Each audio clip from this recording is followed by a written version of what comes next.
I'm Thomas Mitchell, and I've been an aircraft mechanic at Sacramento International Airport for 12 years. What I discovered during what should have been a routine maintenance check on March 15, 2023, changed everything I thought I knew about aviation security. The events of that morning still wake me up at night, not because of what I found, but because of how long it had been hiding right under our noses. It was 5:47 a.m. when I clocked into Pacific Aviation Services, 3 minutes before my official shift started. I've always been early, something my father drilled into me during his 30 years as a Boeing engineer. The Sacramento morning was cold and wet, with a steady drizzle that had been falling since midnight. The kind of weather that makes metal slippery and every task take twice as long. Our maintenance hangar buzzed with the usual pre-dawn activity.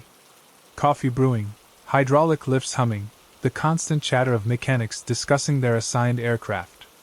I grabbed my standard black coffee, no cream, no sugar, and walked over to the assignment board where our shift supervisor, Robert Martinez, was posting the day's work orders. "Tommy, you've got 3 birds today," Robert called out, using our standard term for aircraft. 2 routine inspections and 1 with a log discrepancy. Nothing too exciting. I pulled my assignment sheet and reviewed the details. The first 2 aircraft were straightforward, a regional jet needing its 100-hour inspection and an Airbus requiring a routine landing gear check.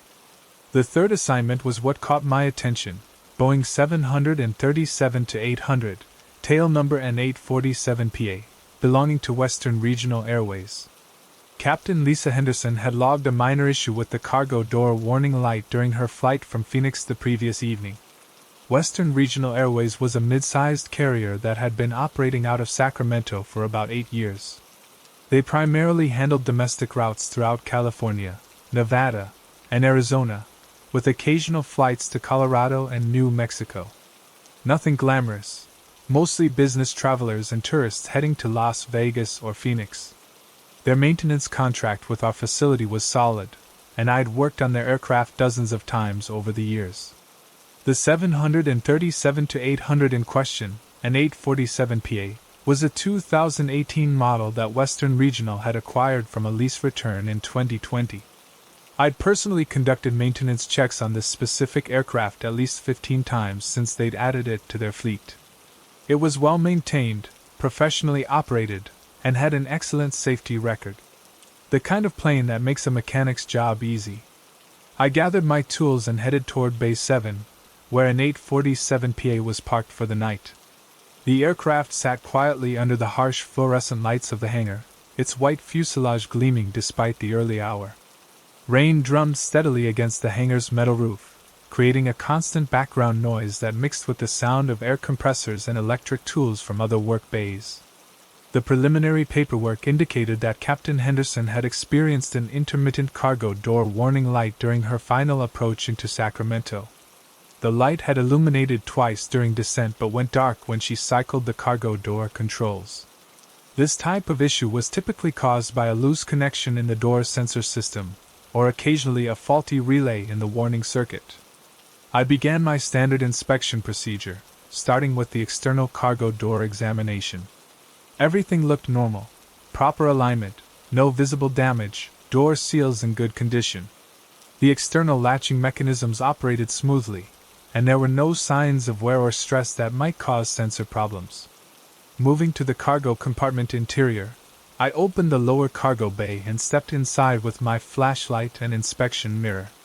The 737-800's cargo area is spacious enough for a mechanic to work comfortably, with smooth aluminum interior panels and multiple tie-down points for securing freight pallets. I was examining the door sensor wiring when my light caught something that made me pause. There was a reflection coming from the starboard interior wall that seemed wrong. After 12 years of working on commercial aircraft, you develop an instinct for what belongs and what doesn't. Every panel, rivet, and access point becomes familiar. This reflection was coming from what should have been a solid interior panel. I moved closer and directed my flashlight beam directly at the area. What I saw made my stomach drop. There was a barely visible seam running along the edge of what appeared to be a standard interior panel. The seam was so perfectly executed that it would be invisible during normal lighting conditions and routine inspections. I ran my fingers along the panel edge and felt it give slightly under pressure. This wasn't a manufacturing variation or normal structural element. Someone had installed a false panel in the cargo compartment, and the workmanship was absolutely professional. The modification matched the existing interior perfectly. Same aluminum finish, same rivet pattern, same paint color and texture. My hands were shaking as I reached for my phone to call Robert Martinez. This was the kind of discovery that could end careers, shut down airlines, or reveal criminal operations. After working in aviation for over a decade, I knew that unauthorized modifications to commercial aircraft were serious federal violations, regardless of their purpose. "Robert, I need you in Base 7 immediately," I said when he answered. "We have a situation with N847PA that requires your immediate attention." "What kind of situation, Tommy? Equipment failure?" "No, sir. I've found what appears to be an unauthorized modification to the cargo compartment. You need to see this right away."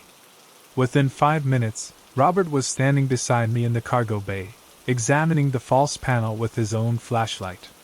Robert had 25 years of experience with commercial aircraft, including 10 years with American Airlines before joining our facility. If anyone could confirm what I was seeing, it was him. "Jesus Christ, Tommy," he whispered after running his own inspection. "How long has this been here? This is professional work. Whoever did this knows aircraft construction intimately." We spent the next 20 minutes carefully examining the modification.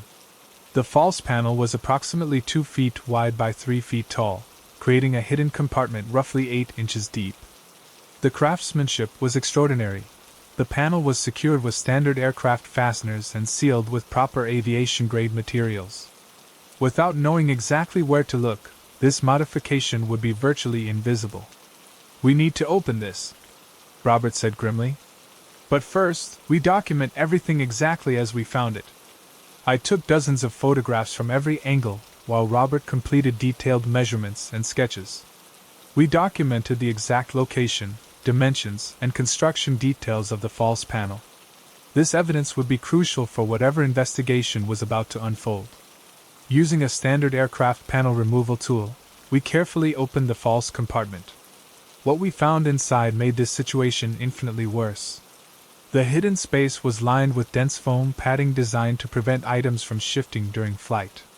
Mounted to one wall was a small electronic device about the size of a smartphone, with indicator lights and what appeared to be a small antenna. The device was currently dark, but it was clearly sophisticated equipment designed for some kind of monitoring or communication function. The foam padding showed clear indentations where packages or containers had been stored multiple times. The patterns suggested rectangular objects of various sizes had been transported in this compartment regularly. Based on the wear patterns in the foam, I estimated this compartment had been used dozens of times over many months. "This is a professional smuggling operation," Robert said, stating what we both already knew. "And that electronic device means they're coordinating remotely. Someone knows when items are placed and removed from this compartment." The implications were staggering. This aircraft had been flying regular passenger routes for months, possibly years, with this hidden compartment. An 847PA completed an average of 6 flights per week, carrying 150 to 180 passengers on each flight. Thousands of people had unknowingly traveled on an aircraft being used for smuggling operations. Robert immediately initiated our facility's emergency security protocols. We grounded the aircraft, secured the cargo bay, and established a perimeter around Base 7. No one was allowed near an 847PA without authorization. Robert contacted our facility director, James Peterson, who immediately notified the FAA, airport security, and federal law enforcement. Within 90 minutes, our hangar was swarming with federal agents. The response team included investigators from Homeland Security, the DA, FBI, and FAA Enforcement Division. The lead investigator was Agent Sarah Chen from Homeland Security, a woman in her 40s with extensive experience in aviation security and smuggling operations. Agent Chen examined the hidden compartment and the electronic monitoring device with obvious familiarity. This is consistent with professional smuggling operations we've been tracking across multiple airports, she explained. The electronic component allows remote monitoring of the compartment. Smugglers can verify when items are placed or retrieved without direct communication. The federal investigation moved rapidly. Agents interviewed every mechanic, ground crew member, and pilot who had worked with N847PA over the previous 18 months. They reviewed security footage, maintenance records, and flight logs dating back to when Western Regional Airways first acquired the aircraft. What emerged was a sophisticated criminal operation that had been operating under our noses for over a year. The hidden compartment had been used to transport high-value contraband on specific routes, primarily between Phoenix, Las Vegas, and Sacramento. The electronic monitoring system allowed the smugglers to coordinate their activities without direct contact, minimizing the risk of detection. The investigation revealed that the modification had been installed during a routine maintenance visit to a facility in Phoenix approximately 14 months earlier. The work had been done overnight by someone with legitimate access to the aircraft and professional-level skills in aircraft modification. The paperwork had been falsified to make the work appear routine. What made my blood run cold was realizing how many times I had personally inspected this aircraft during routine maintenance checks. The hidden compartment had passed every inspection, every security screening, every routine examination. The false panel was designed specifically to defeat standard inspection procedures. Agent Chen explained that this type of modification required inside knowledge of both aircraft construction and airport security procedures. Whoever installed this compartment knew exactly how inspections are conducted and designed the modification to be invisible during routine checks, she said. This suggests either current or former aviation industry personnel were involved. The scope of the investigation expanded rapidly. Federal agents obtained warrants to inspect the entire Western Regional Airways fleet, focusing on aircraft that had undergone maintenance at the same Phoenix facility where N847PA had been modified. Over the next week, investigators discovered similar hidden compartments in 3 additional aircraft, all installed with the same professional precision. The criminal network was far more extensive than initially believed.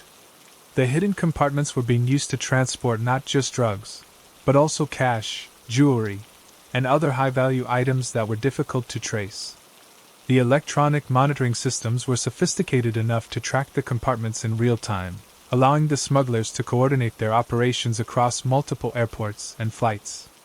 Western Regional Airways was completely unaware of the modifications. Their aircraft had been systematically compromised by individuals with legitimate access to maintenance facilities. The airline's CEO, Patricia Williams, was devastated when she learned how their fleet had been exploited. The security implications were terrifying. If criminal organizations could install hidden compartments this sophisticated, what else might they be capable of? The same skills, access, and knowledge required for smuggling operations could potentially be used for far more dangerous purposes. Airport security protocols were immediately enhanced nationwide. The TSA issued new inspection guidelines specifically designed to detect hidden compartments in commercial aircraft. Every major maintenance facility in the country received updated security procedures and additional training on identifying unauthorized modifications. My role in the discovery made me something of a reluctant hero within the aviation security community, but I couldn't shake the feeling that we'd only found the tip of the iceberg. How many other aircraft were flying with modifications we hadn't discovered? How many other mechanics had seen something suspicious but dismissed it as normal variation? The investigation continued for months. Federal agents traced the criminal network across multiple states, ultimately identifying a sophisticated organization that had been exploiting commercial aviation for large-scale smuggling operations. Arrests were made in Phoenix, Las Vegas, Denver, and Sacramento, including 2 individuals with aviation maintenance backgrounds who had been installing the hidden compartments. The psychological impact on our maintenance team was significant. Every routine inspection now carried the weight of knowing that we might discover evidence of criminal activity. The trust we'd placed in standard procedures had been shattered. We began conducting more thorough examinations, looking for anomalies that might indicate unauthorized modifications. 3 months after my initial discovery, I was contacted by Agent Chen with an update that made everything even more disturbing. The investigation had revealed that similar hidden compartment operations were active at airports in at least 12 states. The network I'd accidentally uncovered was part of a national criminal organization that had been systematically exploiting commercial aviation for years. The rain was still falling the day I received that call, drumming against the hangar roof just like it had on March 15th when I first noticed that wrong reflection in N847PA's cargo compartment. The sound now reminded me of how much we don't see, how much we assume is normal when it might be hiding something far more dangerous. The case changed how I approach every maintenance inspection. I look more carefully at details that might seem insignificant. I question anomalies that I might have previously dismissed. Most importantly, I've learned that criminal organizations are far more sophisticated and patient than most people realize. What's the most suspicious thing you've ever noticed at your workplace but decided to ignore? Have you ever discovered that something you thought was routine was actually concealing something dangerous? How well do you really know what's happening in the places where you work every day? What I didn't know was that my discovery in Sacramento was about to connect to incidents that mechanics and security personnel at airports across the country had been quietly reporting for months. The pattern was bigger than any of us had imagined. I'm Captain Rebecca Martinez, and I've been flying commercial aircraft for Western Regional Airways for 15 years. What happened on Flight 447 from Las Vegas to Sacramento on July 23, 2023, made me question everything I thought I knew about passenger screening and aviation security. The events of that evening connected to something much larger than a single disruptive passenger incident. The day started normally at McCarran International Airport in Las Vegas. I arrived for my 3 p.m. briefing, preparing for what should have been a routine evening flight. Flight 447 was scheduled to depart at 6:15 p.m., arriving in Sacramento at 7:45 p.m., a quick hop that I'd flown hundreds of times over my career. My first officer was Kevin Thompson, a competent pilot with 8 years of experience who I'd worked with regularly over the past 2 years. Our aircraft was a Boeing 737-800, tail number N923WR, part of Western Regional's newer fleet. The pre-flight briefing indicated favorable weather conditions, light passenger load at 127 out of 180 seats, and no maintenance issues. Everything appeared routine for a standard Tuesday evening departure. During my pre-flight inspection, I noticed unusual activity around the cargo area. Ground crew members were having an extended conversation with what appeared to be federal agents near the baggage loading area. When I asked our ground supervisor, Marcus Williams, about the situation, he mentioned that enhanced security screenings were being conducted on select flights as part of an ongoing federal investigation. "Nothing for you to worry about, Captain Martinez," Marcus assured me. "Just some additional cargo inspections. Won't affect your departure time." I should have pressed for more details, but federal security operations weren't uncommon at major airports. I assumed it was related to routine drug interdiction efforts or customs enforcement. Looking back, I realized the agents were likely connected to the hidden compartment investigation that had started in Sacramento 4 months earlier. Our flight attendant crew consisted of lead attendant Patricia Chin, who had 12 years of experience with our airline, and junior attendant David Rodriguez, who had recently completed his training program. During our crew briefing, Patricia mentioned that she noticed several passengers acting nervously during boarding, but attributed it to normal flight anxiety. Boarding proceeded without incident until approximately 5:45 p.m., when Patricia contacted me through the intercom with a concern. "Captain Martinez, we have a passenger in seat 14C who's exhibiting unusual behavior. He's extremely agitated, keeps checking his watch, and has been making repeated trips to the lavatory. He also appears to be monitoring other passengers." The passenger in question was traveling under the name Michael Anderson, according to his boarding pass. Middle-aged, well-dressed, carrying only a small carry-on bag. Patricia described him as constantly looking around the cabin, particularly toward the rear of the aircraft, and seemed to be waiting for something specific to happen. "Keep monitoring the situation," I instructed Patricia. "If his behavior escalates or becomes disruptive, let me know immediately." We pushed back from the gate at 6:18 p.m., 3 minutes behind schedule. During taxi to the runway, Patricia reported that the passenger in 14C had become increasingly agitated and was now attempting to engage other passengers in conversation, asking specific questions about their travel plans and destinations. The first sign of real trouble came during our initial climb out of Las Vegas. At approximately 6,500 feet, the passenger Patricia had been monitoring suddenly stood up and began walking rapidly toward the rear of the aircraft. When David Rodriguez approached to ask him to return to his seat, the man became verbally aggressive and claimed he needed to check on something important in the back. That's when Patricia noticed something that made her blood run cold. The passenger was carrying a small electronic device that he kept checking compulsively. The device had blinking lights and appeared to be some kind of monitoring or tracking equipment. More disturbing, she observed him looking specifically at the floor area near the rear galley, as if he was trying to determine the location of something beneath the passenger cabin. I immediately contacted Las Vegas Approach Control to report a disruptive passenger situation and requested priority handling for a possible emergency return. "Las Vegas Approach, Western 447, we have a passenger situation developing. Request vectors for possible return to McCarran." The situation escalated rapidly. The passenger became increasingly frantic, demanding that the flight attendants allow him access to the cargo area. He claimed there was an urgent problem that required his immediate attention and became physically aggressive when Patricia and David attempted to calm him down. "There's supposed to be a signal by now," he kept repeating. "Something's wrong with the system. I need to check the cargo compartment." Those words sent ice through my veins. Based on the security activity I'd observed during pre-flight and the passenger's specific references to cargo areas and electronic signals, I realized we might be dealing with something far more serious than a disruptive passenger incident.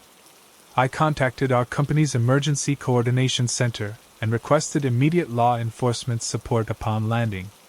I also discreetly activated our aircraft's emergency transponder code to alert air traffic control that we had a potential security situation in progress. The passenger's behavior became increasingly erratic as we approached Sacramento. He attempted to access the rear galley area multiple times, claiming he needed to fix the communication problem, and that people were depending on the cargo delivery. Patricia and David were forced to physically restrain him when he attempted to damage the interior panels near the rear of the cabin. During the restraint, the electronic device he'd been carrying fell to the floor and shattered. Patricia was able to observe that it contained sophisticated circuitry and what appeared to be GPS tracking components. The device had been displaying location coordinates and signal strength indicators, suggesting it was designed to monitor something specific to our aircraft. I declared an emergency and requested immediate law enforcement response upon landing at Sacramento International Airport. We were cleared for priority approach and directed to taxi to a remote area of the airport where federal agents and airport security were waiting. As we descended into Sacramento, the passenger became completely unhinged. He screamed about lost cargo, broken communications, and demanded that we return to Las Vegas immediately. He seemed to believe that something valuable was supposed to be retrieved from our aircraft, and that some kind of coordination system had failed. We landed at Sacramento at 7:52 p.m., 7 minutes past our scheduled arrival time. The aircraft was immediately surrounded by federal agents, including investigators I later learned were part of the same team that had been investigating hidden compartments in commercial aircraft. Agent Sarah Chen from Homeland Security was among the first responders. As the passenger was being arrested, she briefed me on what they suspected was happening. "Captain Martinez, your aircraft may have been targeted by the same criminal network we've been investigating. The passenger's behavior suggests he was expecting to coordinate some kind of cargo retrieval operation." The subsequent investigation was extraordinary. federal agents conducted a complete search of N923WR and discovered evidence that our aircraft had been under surveillance by the criminal organization for several weeks. The passenger, whose real name was Anthony Stevens, was connected to the smuggling network that had been using hidden compartments in commercial aircraft. Stevens had boarded our flight expecting to monitor a cargo delivery operation using his electronic tracking device. When the expected signal didn't activate, because federal agents had already disabled similar devices during their ongoing investigation, he became desperate to physically access the cargo area to determine what had gone wrong. The electronic device he'd been carrying was designed to communicate with hidden compartments installed in aircraft cargo bays. The device would alert him when contraband was placed or removed from the compartments, allowing him to coordinate with accomplices at various airports. What made the situation more terrifying was learning that Stevens had flown on our flights multiple times over the previous 6 months, always monitoring his electronic device and waiting for the right signal. He'd been using commercial passenger flights as his mobile command center for coordinating smuggling operations. Agent Chen explained that Stevens was part of a sophisticated criminal network that had been exploiting commercial aviation for large-scale contraband transportation. The organization had been placing operatives on flights as regular passengers to monitor and coordinate their smuggling activities from inside the aircraft. The investigation revealed that multiple flights operated by Western Regional Airways had been infiltrated by members of this criminal network over the past year. Passengers who appeared completely normal were actually monitoring cargo compartments and coordinating with accomplices at different airports. Patricia and David were commended for their professional handling of the situation, but both were deeply shaken by learning how the criminal organization had been exploiting commercial flights. The idea that passengers could board aircraft specifically to monitor criminal activities was disturbing to everyone involved. The security implications extended far beyond our single flight. If criminal organizations were placing operatives on commercial flights to coordinate smuggling operations, traditional passenger screening procedures were inadequate. The criminals weren't bringing weapons or explosive devices. They were using legitimate passenger access to monitor their illegal cargo operations. Western Regional Airways immediately enhanced their security protocols and began working closely with federal investigators to identify other flights that might have been compromised.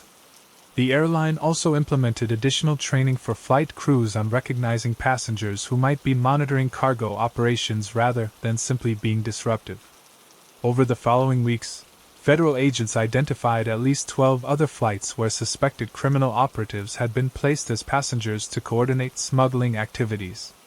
The network was far more extensive and sophisticated than anyone had initially realized. The psychological impact on our flight crews was significant. Every passenger who exhibited unusual behavior now raised questions about whether they might be connected to criminal activities. The trust we'd placed in standard passenger screening procedures had been compromised. 3 months after Flight 447, I was contacted by Agent Chen with an update that connected our incident to a much larger picture.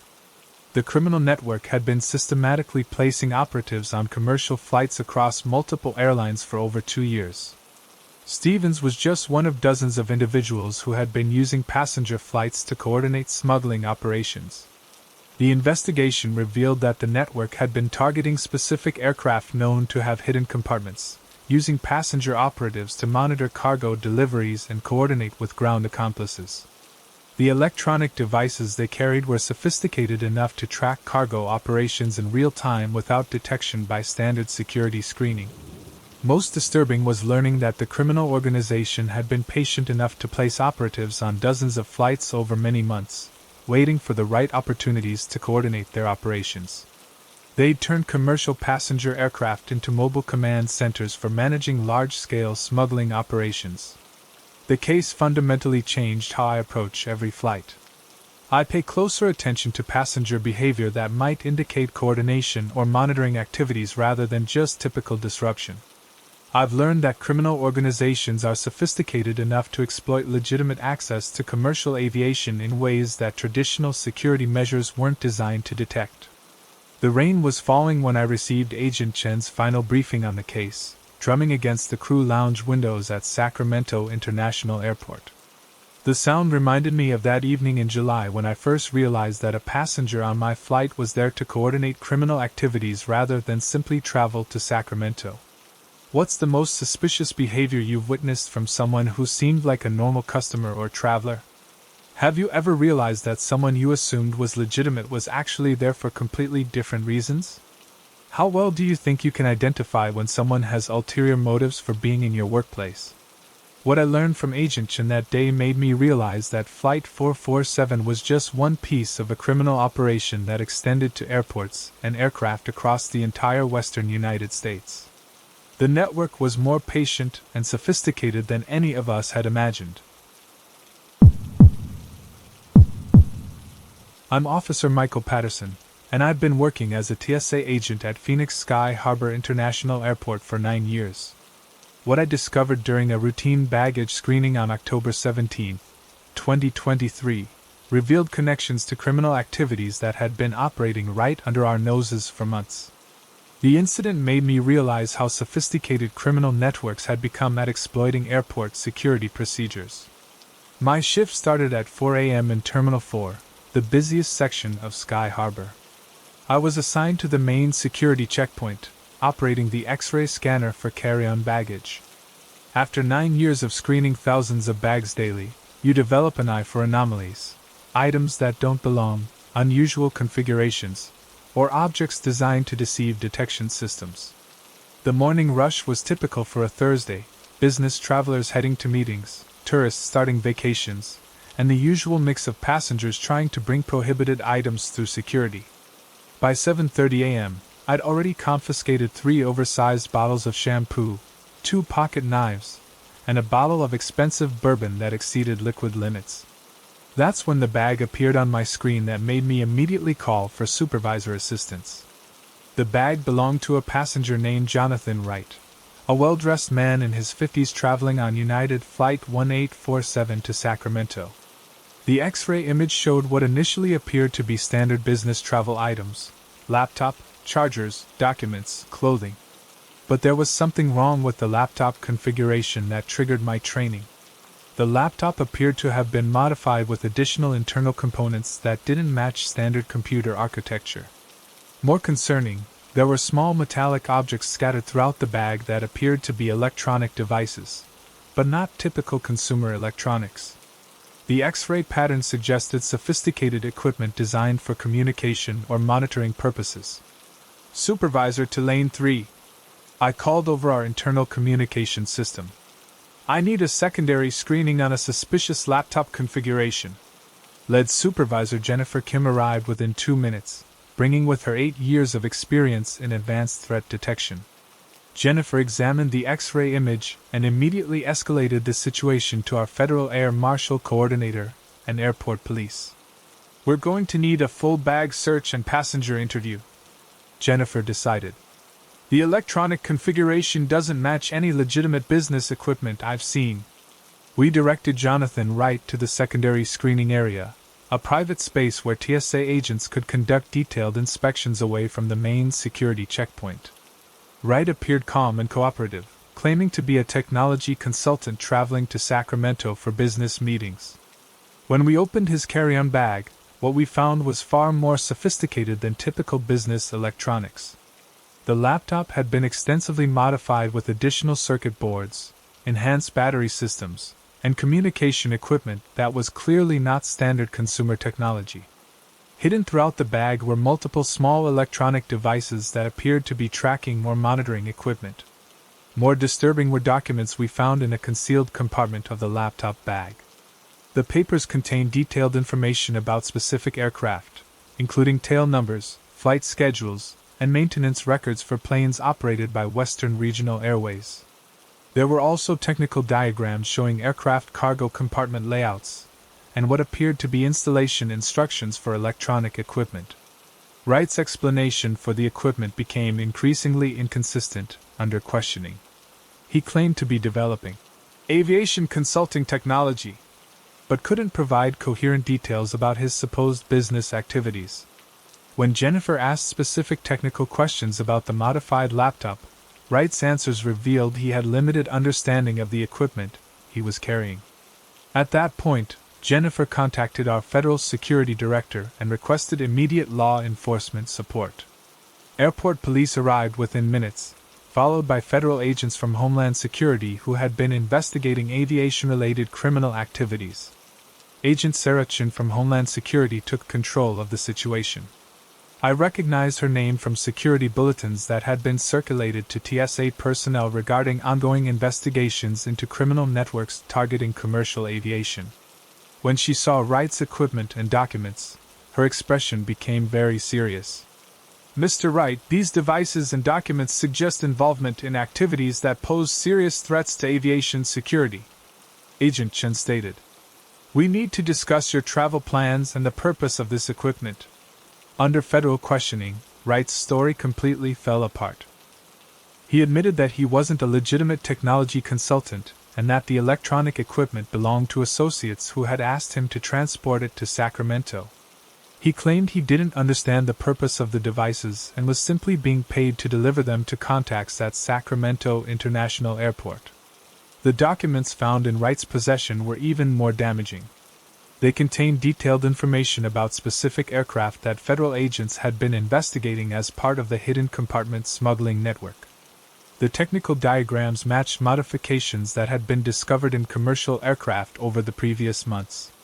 Agent Chen explained that Wright appeared to be a courier for the criminal organization that had been exploiting commercial aviation for smuggling operations. The electronic equipment he was carrying was designed to communicate with hidden compartments installed in aircraft cargo bays, allowing the smugglers to coordinate their activities remotely. What made the discovery more significant was the timing. Wright was scheduled to board United Flight 1847 to Sacramento, the same route and destination where other incidents connected to the smuggling network had occurred. Agent Chen suspected that Wright's arrival in Sacramento was coordinated with planned criminal activities involving aircraft cargo operations. The investigation expanded rapidly. Federal agents obtained warrants to search Wright's hotel room in Phoenix, where they discovered additional electronic equipment, cash, and communications devices. Wright had been staying in Phoenix for 3 days, apparently coordinating with associates involved in the criminal network.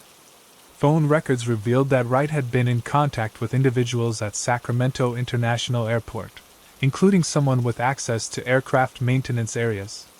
The communication suggested that Wright's equipment delivery was part of a larger operation planned for that evening involving specific aircraft scheduled to arrive in Sacramento. Agent Chen contacted her colleagues in Sacramento to coordinate enhanced security measures at Sacramento International Airport. Based on Wright's itinerary and communications, federal agents suspected that criminal activities were planned for later that day involving aircraft operated by Western Regional Airways. The security response was immediate and comprehensive. Additional federal agents were deployed to Sacramento International Airport. Enhanced screening procedures were implemented for all Western Regional Airways flights, and maintenance areas were placed under increased surveillance. Wright was arrested and charged with multiple federal violations related to aviation security threats and conspiracy to commit criminal activities. During his interrogation, he provided information about the criminal network that helped federal agents understand the scope of the smuggling operation. The network was far more sophisticated than initially believed. Wright was one of several couriers who had been transporting electronic equipment and coordination materials between cities as regular airline passengers. The organization had been using legitimate air travel to move their operational equipment, while conducting smuggling activities using the same commercial aircraft. What was most disturbing was learning how long the operation had been active. Wright had made similar trips between Phoenix and Sacramento at least 8 times over the previous 6 months, always carrying electronic equipment disguised as business technology. TSA screening procedures weren't designed to detect sophisticated criminal coordination equipment that appeared to be legitimate electronics. The case revealed fundamental vulnerabilities in airport security screening. While TSA procedures were effective at detecting weapons and explosive devices, they weren't adequate for identifying advanced electronic equipment used by criminal organizations to coordinate smuggling operations. Agent Chin briefed our TSA team on the broader investigation and the role that Wright's arrest played in disrupting the criminal network. The electronic equipment we'd intercepted was supposed to be used that evening to coordinate a major smuggling operation involving multiple aircraft at Sacramento International Airport. The investigation connected Wright's activities to previous incidents involving the same criminal network. The smuggling organization had been systematically using commercial aviation for large-scale contraband transportation, placing operatives on flights and transporting coordination equipment through normal passenger screening. 3 weeks after Wright's arrest, Agent Chin provided an update that revealed the full scope of what we'd uncovered. The criminal network had been operating across multiple airports in at least 6 states, using legitimate air travel to transport both contraband and the equipment needed to coordinate their smuggling operations. Wright's arrest had disrupted a major operation planned for Sacramento International Airport that evening. Federal agents had used the intelligence from his equipment and communications to identify and arrest additional members of the criminal network, including individuals with access to aircraft maintenance facilities. The psychological impact on our TSA team was significant. We'd been screening thousands of passengers daily without realizing that some were transporting equipment for criminal operations rather than legitimate business purposes. The incident highlighted how sophisticated criminal organizations had become at exploiting standard security procedures. Enhanced training was implemented for all TSA personnel at Sky Harbor, focusing on identifying electronic equipment that might be used for criminal coordination rather than legitimate business purposes. We learned to look for equipment configurations that suggested criminal rather than commercial applications. The case also led to improved coordination between TSA agents and federal investigators. We began receiving regular intelligence briefings about ongoing criminal investigations that might involve airport security screening. This information helped us identify passengers and equipment that might be connected to criminal activities. 6 months after Wright's arrest, I received notification that the investigation had resulted in the conviction of 17 individuals connected to the smuggling network. The operation had been completely dismantled, with assets worth over $3 million seized by federal authorities. The rain was falling outside Terminal 4 when I received that final update, creating patterns on the windows that reminded me of the X-ray images I examine every day. The sound made me think about how much we can't see beneath the surface of seemingly normal activities. Wright's arrest had been a turning point in understanding how criminal organizations exploit commercial aviation. The network had been patient and sophisticated enough to operate for years using legitimate passenger access to coordinate their illegal activities. What's the most suspicious behavior you've ever noticed from someone who appeared to be a normal customer or traveler? Have you ever discovered that equipment or materials you thought were legitimate were actually being used for illegal purposes? How confident are you in your ability to identify when someone has criminal rather than legitimate intentions? What Agent Chin told me that day connected Wright's arrest to a pattern of criminal activity that extended across the entire western United States. The network we'd uncovered was more extensive and patient than any of us had realized, and Wright's capture was about to lead to the final piece of the investigation. I'm Senior Air Traffic Controller David Chin, and I've been managing aircraft operations at Sacramento International Airport's control tower for 16 years. What happened during my evening shift on November 28, 2023, brought together months of seemingly unconnected incidents into a coordinated criminal operation that had been exploiting our airport's systems for over 2 years. The events of that night revealed how sophisticated criminal networks had become at manipulating legitimate aviation operations. My shift began at 3 p.m. in the main control tower, where I was assigned to ground control frequency managing aircraft movements on taxiways and ramps. Sacramento International typically handles 300 to 400 aircraft operations daily, requiring constant coordination between tower controllers, approach control, and ground operations. After 16 years in air traffic control, including 8 years at Sacramento, I knew the rhythm of normal operations intimately. The evening started routinely with typical business and commuter traffic preparing for departure. Weather conditions were overcast with light rain and fog beginning to develop around the airport perimeter. Visibility was still well above minimums, but the approaching weather system was forecast to bring heavier precipitation and reduced visibility later in the evening. At 6:15 p.m., I received an unusual communication from Western Regional Airways Operations regarding Flight 447 from Las Vegas. The aircraft was requesting priority taxi instructions upon arrival and immediate access to a remote parking area away from the main terminal gates. The operations coordinator mentioned that federal agents would be meeting the aircraft upon arrival. This type of request wasn't unprecedented.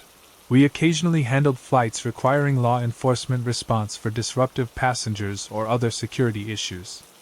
However, the specific request for remote parking and the involvement of federal agents suggested this was more significant than a typical passenger incident. Flight 447 landed at 7:52 p.m. and was directed to Ramp 12, a remote area of the airport typically used for maintenance activities or security operations. I observed multiple law enforcement vehicles positioning around the aircraft, including federal agent vehicles that had been staged at the airport for several hours. 20 minutes later, I received another unusual request. United Flight 1847 from Phoenix was requesting delayed departure due to a passenger security issue that required federal investigation. The aircraft had been held at the gate for over an hour while TSA and federal agents conducted what appeared to be an extensive passenger and baggage screening operation. The coordination between these two incidents seemed unusual, but I assumed they were unrelated security matters being handled simultaneously. In my experience, airports occasionally experience multiple unconnected incidents that required enhanced security response. At 8:45 p.m., the situation became more complex. I received a priority communication from Sacramento Approach Control reporting that Western Regional Airways Flight 892 from Denver was declaring an emergency and requesting immediate landing clearance. The aircraft was experiencing what the pilot described as suspicious equipment malfunction that required immediate federal investigation upon landing. Captain Jennifer Walsh on Flight 892 reported that her aircraft's cargo door warning system was activating intermittently. But more concerning, ground personnel at Denver had discovered what appeared to be unauthorized electronic equipment in the cargo compartment during a routine inspection. Federal agents in Denver had advised the crew to proceed to Sacramento, where a specialized investigation team was waiting. I cleared Flight 892 for priority approach and directed them to taxi to Ramp 15 upon landing, adjacent to where Flight 447 was still being investigated. The coordination required to handle multiple aircraft with federal investigation requirements was becoming complex, but I assumed we were dealing with coincidental security incidents occurring simultaneously. That's when I received a communication that changed everything. Agent Sarah Chin from Homeland Security contacted the control tower directly, requesting immediate coordination for what she described as a multi-aircraft federal operation that had been months in development. She explained that the 3 aircraft incidents I'd been managing that evening were all connected to a major criminal investigation. Controller Chin, Agent Sarah Chin said over our secure communication line, "We need to discuss the coordination of federal activities involving multiple aircraft at your facility tonight. This is part of a larger operation that requires your direct support." Agent Chin briefed me on the investigation that had been developing for over 8 months. The criminal network that had been using hidden compartments in commercial aircraft for smuggling operations was being dismantled through coordinated arrests and evidence collection at multiple airports simultaneously.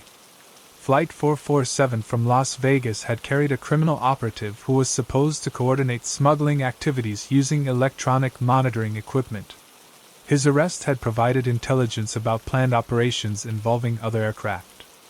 Flight 1847 from Phoenix had been carrying a courier transporting sophisticated electronic equipment designed to communicate with hidden compartments in aircraft cargo bays. Flight 892 from Denver was the key piece of the operation. Federal agents in Denver had discovered that the aircraft contained an active hidden compartment with electronic monitoring equipment that was supposed to coordinate with the operatives on the other 2 flights. The compartment contained high-value contraband that was supposed to be retrieved in Sacramento that evening. The criminal network had planned a coordinated operation involving 3 aircraft arriving at Sacramento International Airport within hours of each other. The operatives and equipment on Flights 447 and 1847 were supposed to coordinate with accomplices on the ground to retrieve contraband from the hidden compartment on Flight 892. Agent Chen explained that federal investigators had been monitoring the criminal network for months, gathering intelligence about their operations and planning this coordinated disruption. The timing of the 3 aircraft arrivals wasn't coincidental. It was a carefully planned criminal operation that federal agents had allowed to proceed in order to gather evidence and arrest the entire network simultaneously. My role as air traffic controller had been crucial to the federal operation without my knowledge. The coordination of aircraft movements, the timing of arrivals and departures, and the access to remote ramp areas had all been essential elements of both the criminal operation and the federal response. The investigation revealed that the criminal network had been exploiting Sacramento International Airport's operations for over 2 years. They had been using legitimate flight schedules and airport access procedures to coordinate sophisticated smuggling operations involving multiple aircraft and ground accomplices. What was most disturbing was learning how the criminals had been manipulating normal airport operations. They had placed operatives on scheduled flights, timed cargo deliveries to coordinate with specific aircraft arrivals, and used legitimate access to maintenance and ramp areas to retrieve contraband from hidden compartments.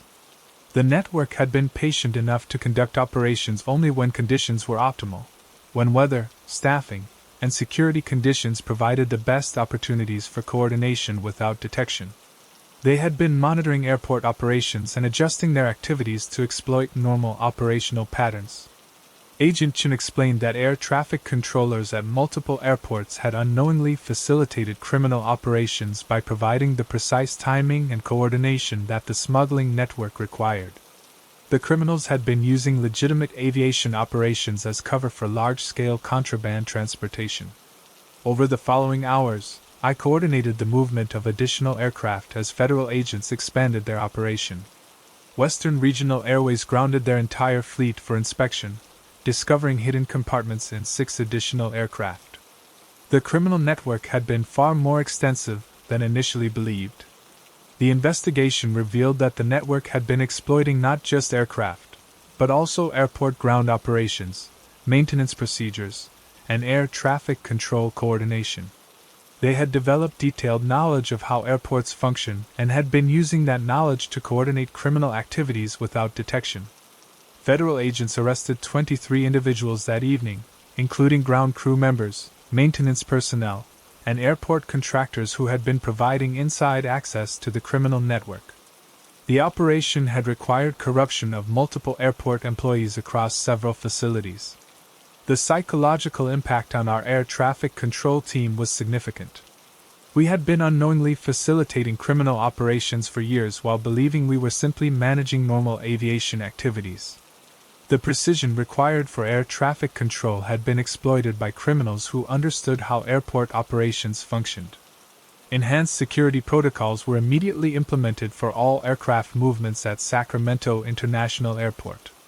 Air traffic controllers began receiving intelligence briefings about ongoing criminal investigations that might involve aircraft operations under our control. The case led to fundamental changes in how airports coordinate with federal law enforcement.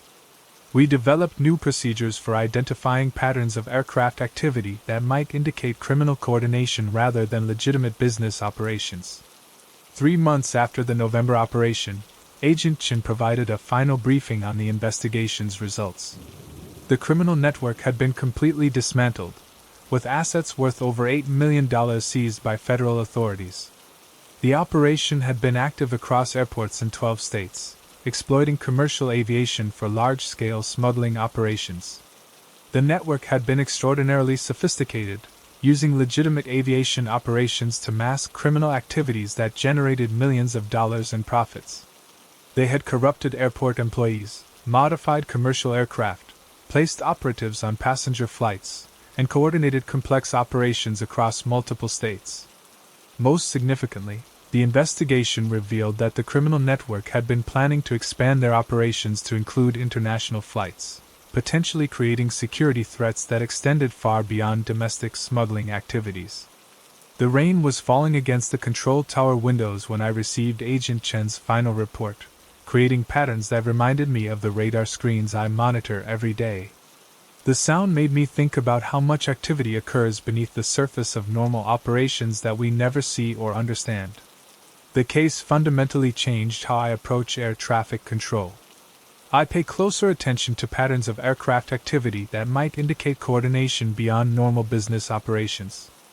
I've learned that criminal organizations are sophisticated enough to exploit the precision and predictability that make commercial aviation function safely. What's the most unusual pattern of activity you've noticed in your workplace that you initially dismissed as normal? Have you ever realized that procedures you thought were routine were actually being exploited for illegal purposes? How confident are you that you can identify when legitimate operations are being used to conceal criminal activities? The November 28th operation marked the end of a criminal network that had been exploiting commercial aviation for years. But it also revealed how vulnerable our systems are to sophisticated criminal organizations that understand how airports and airlines function. The patience, planning, and inside knowledge required for their operations was far more extensive than any of us had imagined. The investigation that began with a mechanic's discovery of a hidden compartment had uncovered the most sophisticated aviation-related criminal network in recent history. The connections between seemingly unconnected incidents across multiple airports revealed just how patient and coordinated criminal organizations had become in exploiting the systems we trusted every day. Thanks so much for watching. I can't express enough how much your support means. The likes, the comments, it all really helps the channel grow. If you enjoyed the video, make sure to hit that like button and share your thoughts in the comments below. I always take the time to read them. And don't forget to subscribe so you never miss out on any new videos. See you next time.